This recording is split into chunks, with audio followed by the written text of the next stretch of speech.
இந்த பொண்ணுக்கு ஒரு பிரச்சனை. அது என்னான்ட்டு அந்த பொண்ணு கேட்க சொல்லுது. நேற்று செல்ஃபோனில் யாருக்கிட்டேயோ பேசியிருக்க அப்படின்னு இந்த பொண்ணு சொல்லுது. நான் செல்ஃபோனில் யார்கிட்ட பேசினேன், நான் யார்கிட்டையுமே பேசலை அப்படின்னு அவர் சொல்கிறாரு. அதுக்கு இந்த பொண்ணு எடுத்து சொல்லுது அவங்க அண்ணன்ட்ட, இல்லை இவன் யார்கிட்டையோ ஃபோனில் பேசியிருக்கானே, நீ என்னான்னு கேளுனே அப்படின்னுது. அப்புறம் அவங்க அண்ணனும் வந்துடுறாரு.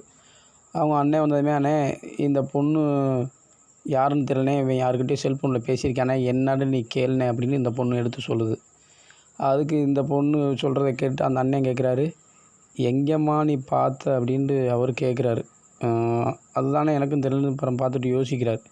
யோசித்ததுக்கப்புறம் அந்த பொண்ணு சொல்லுது, இந்த பொண்ணு சொல்கிறத நீயே கேளுன்னு அவர் சொல்கிறார். அவங்க அண்ணன் கேட்டதுக்கப்புறம், நேற்று கனவுல இவன் பேசுனதை நான் கேட்டேனே, அதான் எங்கேன்னு எனக்கும் தெரியலண்ணே அப்படின்னு சொல்லுது.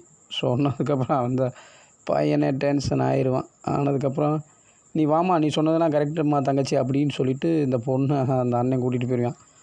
இதில் யார் பைத்தியம்னு ஒன்றுமே புரியலைன்னு சொல்லி அந்த ஆள் குழம்புவார். அது மாதிரி உனக்கு ஏதேனும் முடியலையா என்ன?